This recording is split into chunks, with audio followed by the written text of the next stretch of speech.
Gastón, Roberto Pascual te saludan. ¿Cómo andás? ¿Qué tal? Buenas tardes, ¿cómo están? Gracias por llamar. Por favor. Por favor. Bueno, Cristian, en la introducción mencionamos todo este escenario que afronta el gobierno con un dólar en alza, riesgo país en alza, caída de las acciones de empresas argentinas. ¿Esto cómo lo estás viendo? ¿Es una cuestión política, producto del resultado electoral en la provincia de Buenos Aires, o hay otras cuestiones, alguna mala praxis del gobierno? ¿Qué es lo que estás visualizando respecto de esto? Mira, sí, yo creo que, bueno, las elecciones siempre generan incertidumbre, pero a esa incertidumbre se le genera definitivamente mala praxis del gobierno. Uh-huh.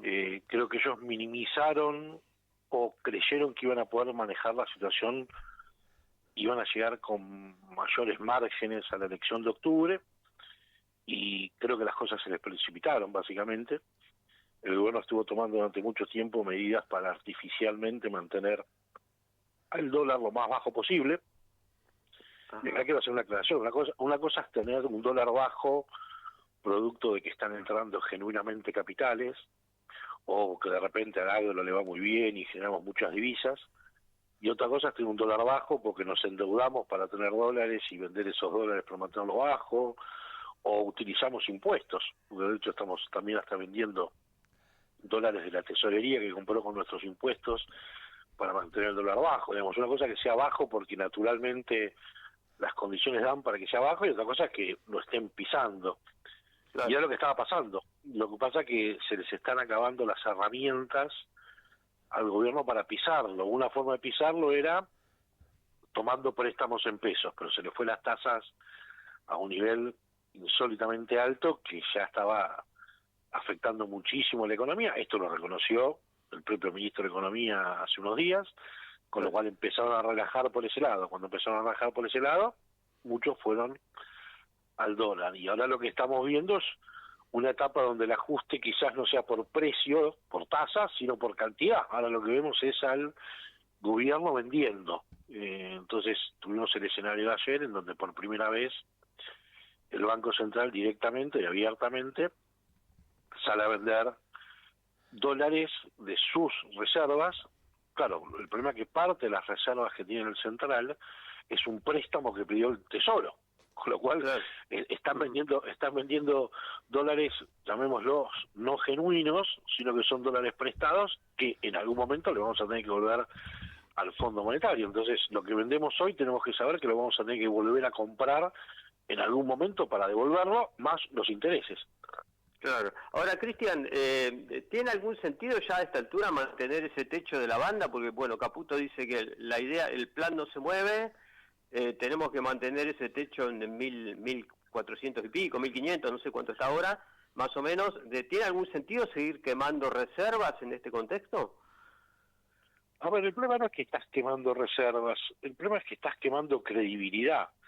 Ya muchas veces el gobierno dijo, esto no va a cambiar. Es más, si ustedes recuerdan, antes del último acuerdo con el fondo, sí, el gobierno decía que no iba a hacer exactamente lo que hizo después del acuerdo con el fondo, porque en ese momento decía que el sendero, lo que llamamos la tablita, estaba perfecto, que no había que cambiar nada, y justamente una de las cosas que decía el ministro era, el acuerdo con el fondo no va a cambiar el régimen cambiario. Bueno, de hecho fue lo primero que cambió. De hecho, si no cambiaba el régimen cambiario, no hubiera habido acuerdo con el fondo, porque fueron las condiciones que le puso el fondo al gobierno. Después vino esa frase célebre, también, la verdad, muy desafortunada del ministro, cuando canchereándola dijo, si te parece barato, compra campeón, que a todos nos hizo acordar a el que apuesta al dólar pierde. Bueno, y esta vez fue igual, no fue distinto. Le salió caro el comprar campeón, si te parece barato, porque la gente hizo eso, empezó a comprar. Y ahora es él el que está vendiendo. Con lo cual, ahora tuvo otra frase desafortunada, que es vamos a vender hasta el último dólar. Bueno, eso no va a pasar, no van a vender hasta el último dólar. Antes que se queden sin dólares, van a tener que cambiar el régimen. Ojalá que esto no llegue a semejante extremo. Nadie desea que se le descontrolen las variables al gobierno, pero a mí me hizo acordar esa otra desafortunada frase de si quieren venir que vengan, lo estamos esperando. Digamos, eso de hacerse los guapos en general no tiene buen resultado. Y en especial cuando todo apunta a que el que no tiene razón sos vos. Entonces, envalentonarse y decir vamos a vender hasta el último dólar, sería muy feo tener que vender hasta el último dólar. Es decir, si él tiene razón y vendemos hasta el último dólar, todos los argentinos vamos a tener un problema. Con lo cual, me parece que lo que primero que hay que conservar en estos momentos de crisis es la credibilidad. Yo creo que el gobierno tendría que pensar en cómo construir o volver a reconstruir credibilidad en su equipo económico. Yo no sé quién para decir qué es lo que tiene que hacer el presidente con su equipo, el presidente que elija el equipo de gobierno que quiera elegir. Esa es una potestad que es absoluta, para mí, digamos, es absolutamente privativa del presidente, pero el que ponga en este momento a cargo de economía, sea este ministro o sea quien sea, lo que tiene que tener es credibilidad. Y la verdad que este equipo económico la está rifando. Cristian, Y eso me preocupa más que las reservas. Cristian, aparte de lo que vos decís, ¿considerás que ya es el momento necesario como para que haga una refrescada del equipo económico? No te digo que se Insisto, vaya a... yo no soy de tema nombres, porque vos al que pongas en donde pongas, lo que importa es lo que haga, no el nombre propio. Si hay algo que tiene expertise este equipo económico es en trading, es en operaciones financieras de corto plazo y en este tipo de cuestiones, con lo cual ellos mismos tendrían que estar dándose cuenta que la están agarrando feo y que la situación no da para más, pero no porque se tengan que ir. En última instancia lo que tienen que cambiar es la forma de conducirse. Los ministros de Economía no están para cancherear y ufanarse de cómo le doblaron el brazo al mercado, están para llevar tranquilidad. Y si hay algo que no tenemos en este momento es tranquilidad, con lo cual algo le falló. Es decir, un mercado que todos los países tienen elecciones y todos los países ante las elecciones tienen algún tipo de incertidumbre. En Argentina ya sabemos cómo son las elecciones, no es que nos está agarrando de sorpresa que las elecciones generan incertidumbre. Y sin embargo, nos estamos comiendo la peor de las incertidumbres, sabiendo, esto como que me digas que te anuncian que va a llover, que va a llover, que va a llover y te agarras sin paraguas. Es decir, pero si sabías que iba a llover, ¿por qué no abriste el paraguas? Bueno, esto, salvando la distancia más o menos. El equipo económico tiene que cambiar la forma de conducirse, eso es evidente. Yo no soy quien para hablar de nombres, no me corresponde, eso es una prerrogativa del presidente, pero me parece que lo que nos está mostrando la realidad es de que algo tenemos que cambiar. No, sí. Concretamente... Cristian, discúlpame Roberto. Cristian, ¿crees que se está o se incubó ya un atraso cambiario? Porque el mercado está como descontando que después de la elección el dólar va a ir a otro escenario del de hoy, ¿no? Por supuesto que hay un atraso cambiario, porque cuando vos te endeudás a tasas del 4% mensual, cuando la inflación está en el 1,9%, cuando vos te tenés que endeudar para fortalecer las reservas del central, cuando el Tesoro sale a vender los dólares que venía acumulando para pagar las deudas que tiene que pagar en dólares, y las sale a vender para que el tipo de cambio no aumente, está claro que tenés un atraso cambiario. Y yo no lo festejo, es así, digamos, es decir, el tipo de cambio no está haciendo un tipo de cambio de equilibrio, y todas las cosas que está haciendo el gobierno son para tratar de frenar el aumento, con lo cual lo que vos tenés es un tipo de cambio que no está en equilibrio y que si tiene que moverse para algún lado, no se va a mover para la banda de abajo, se va a mover para arriba. Y bueno, sí, claramente que tenemos un problema con el tipo de cambio. Hoy el precio es percibido lo suficientemente bajo como para que todo el mundo quiera comprar. Y ahí tenemos al central, tiene que ir saliendo a vender. Con lo cual, obviamente no estamos en el equilibrio. El carry trade que impulsa esta gestión económica y que ya había impulsado durante el gobierno de Macri, aparentemente estaría en su momento límite, ¿no? Porque evidentemente ya la posibilidad de seguir jugando a las tasas y al dólar se está complicando mucho con este tipo de cambio, ¿no? Y claro, porque digamos, una de las condiciones para hacer carry trade es que vos más o menos sepas a qué tipo de cambio vas a salir. Entonces, vos entrás con un tipo de cambio, te colocás en tasas de interés, después te vas de vuelta al dólar. En ese rublo haces una ganancia alta en dólares. Si vos más o menos tenés la expectativa de que eso va a ocurrir, entrás. Si vos tenés una alta incertidumbre respecto a cuál va a ser el tipo de cambio de salida, y no entras directamente, porque lo que tenés es el riesgo, en vez de ganar, de perder. Entonces, como a nadie le gusta perder plata, cuando crean que están dadas las condiciones para ganar, entran. De hecho, vos fíjate que aún con tasas altísimas en pesos, Piensen que 4% hoy mensual es el doble de la inflación. Hemos tenido tasas mucho más altas que las del 4%, pero con inflación mucho más alta. Tasas reales que duplican la inflación, yo no tengo recuerdo que hayamos tenido durante muchos periodos. Hoy las tenemos para determinados bonos, y aún así los agentes dudan en entrar y directamente dicen, bueno, yo igual me voy al dólar. Es decir, llegamos a un punto en el cual con la tasa no podemos contener a que la gente siga demandando pesos, y claro, cuando no funciona la tasa tenés que salir a vender. ¿Y qué es lo que está pasando? Claro. Ahora, Cristian, hay algunos economistas plantean el tema de que, bueno, esta idea del dólar barato hizo que se multiplicaran los viajes al exterior. Bueno, hay una demanda de dólares adicional. Y algunos plantean como solución la vuelta, digamos, aplicarle algún torniquete al cepo. ¿Vos coincidís que podría ser una medida o es solamente un parche eso? ¿Sería un parche? No, los cepos por definición siempre son parches. Se supone que un cepo, por su propia definición, es un parche. Yo no creo que el gobierno vaya a hacer una cosa así. Digamos, me parecería que sería de vuelta una pérdida de credibilidad muy grande para el equipo económico tener que reimplementar algo parecido a un cepo. Sí. No me parece que de momento sea el caso.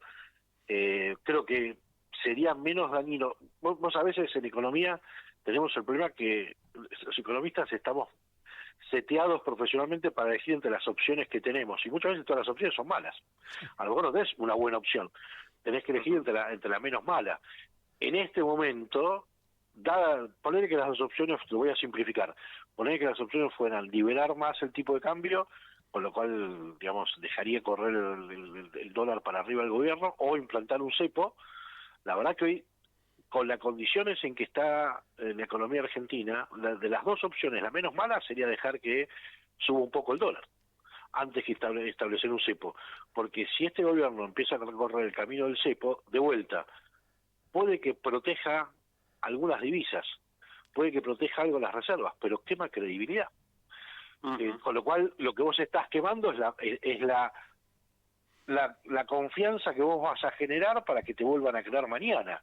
Es preferible que de última el tipo de cambio se vaya un poco más arriba y no queme credibilidad el equipo económico, que la rife estableciendo un cepo, que como todos sabemos, el cepo es una medida de contención que no soluciona el problema de fondo, y habitualmente los cepos lo que generan, si se extienden en el tiempo, son muchas inequidades, y siempre alguno encuentra la manera de zafar del cepo, y habitualmente no son los que menos recursos tienen los que encuentran los motivos o la manera de zafar del cepo, son los que más plata tienen los que pueden zafar del cepo, y eso se termina siendo tremendamente injusto. Con lo cual yo no le sugeriría al gobierno en este momento, no me parece para nada una buena idea volver a cuestiones que me parece que incluso políticamente la gente ya se anotó, digamos, porque en parte Milei es producto de cepos eternos, digamos.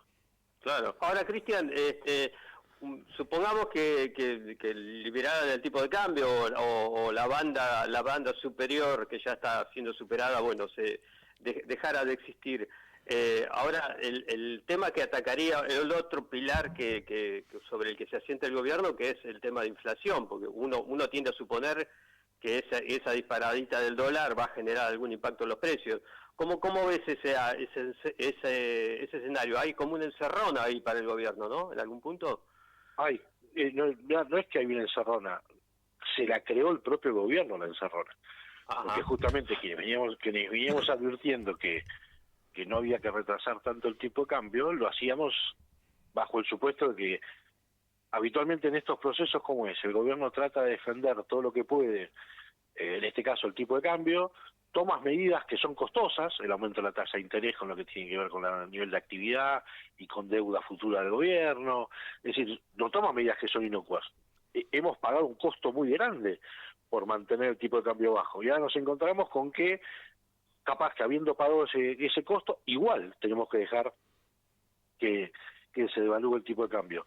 Hubiera sido preferible en última instancia que pasara eso al inicio y no tendríamos los costos que hemos pagado en estos meses.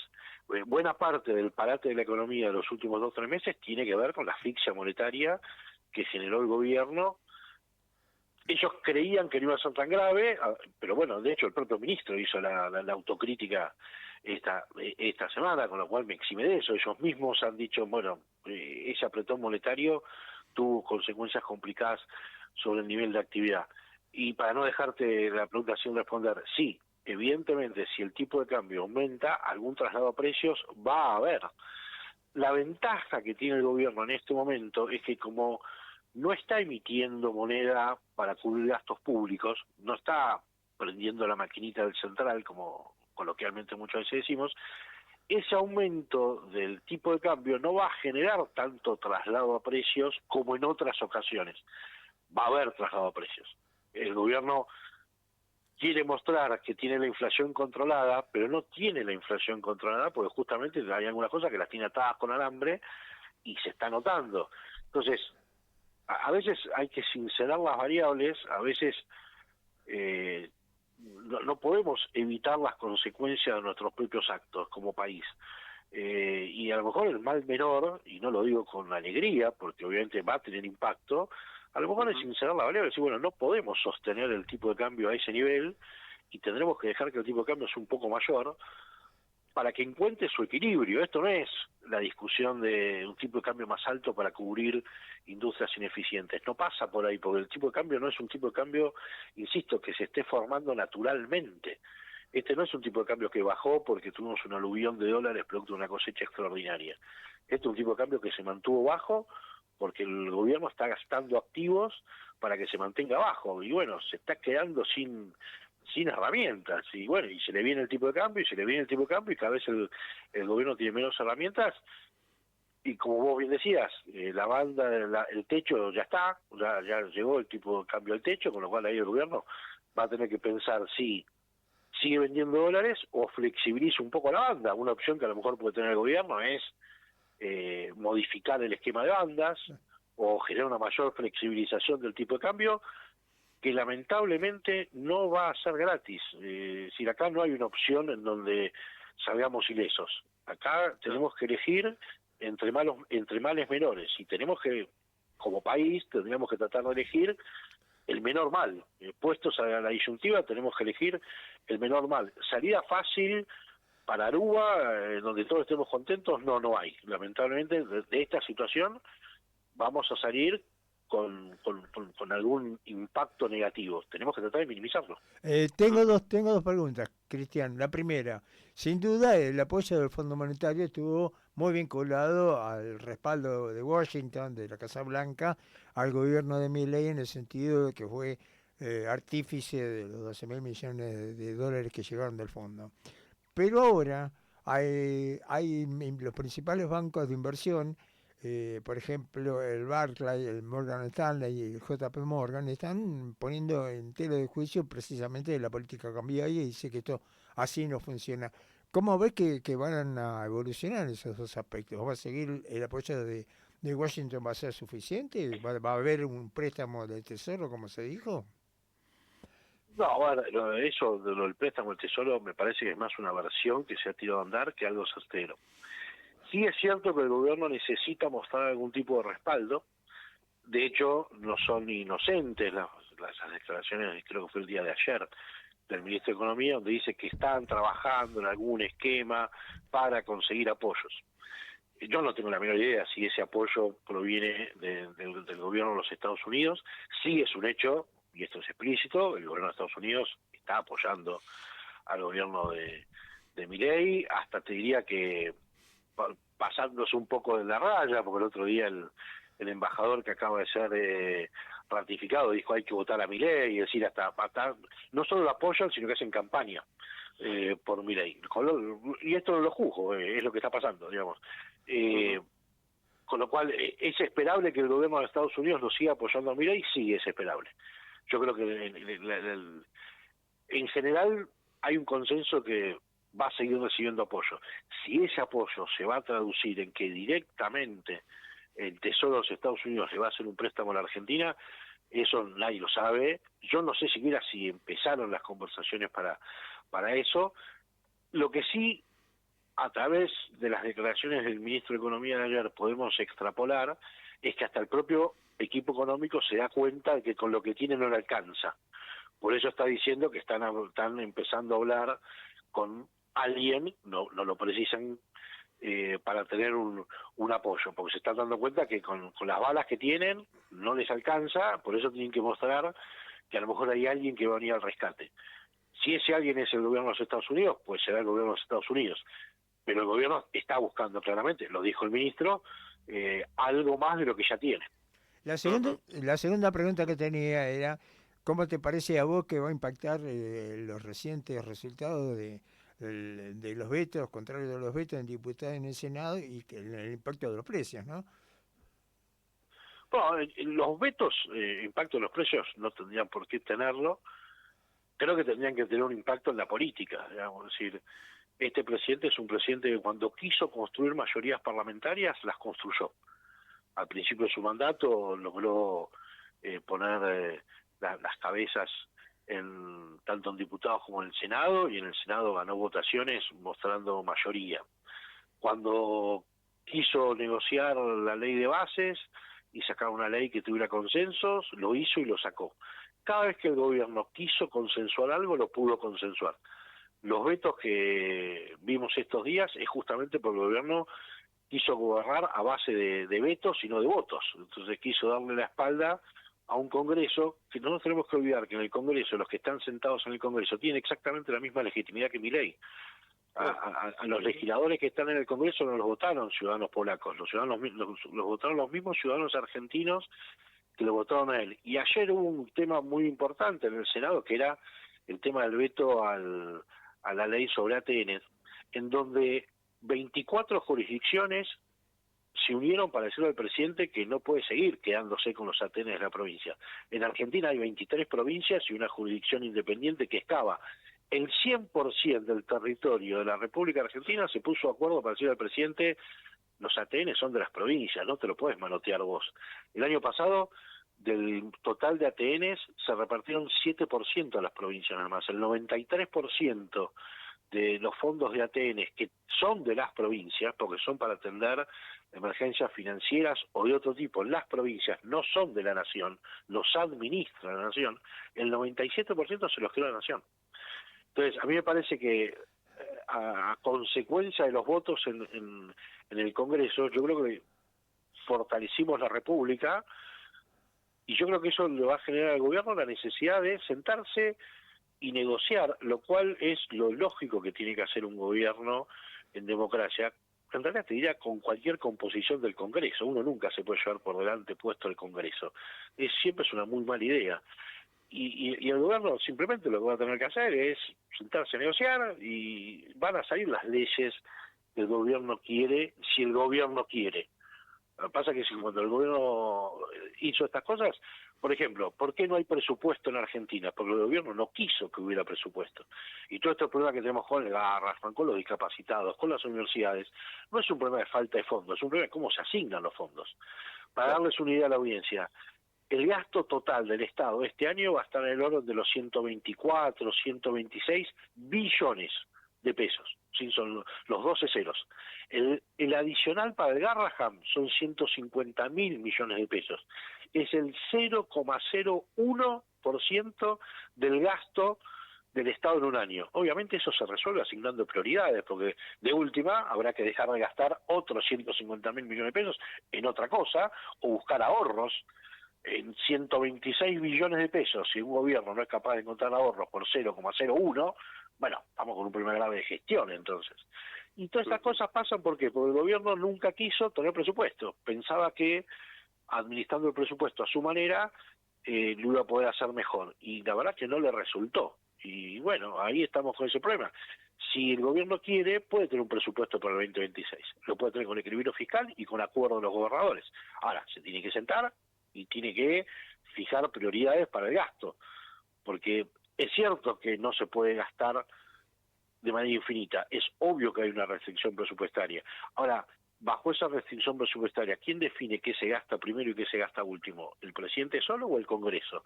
La Constitución lo que dice es que lo que define eso es el Congreso, y no al revés. Cristian, te agradecemos muchísimo, muy claro como siempre. Te mandamos un gran abrazo. Muy amable, gracias. Bueno, no, por favor, ustedes muchas gracias por llamar y saludos a la audiencia. Gracias. Bueno, pero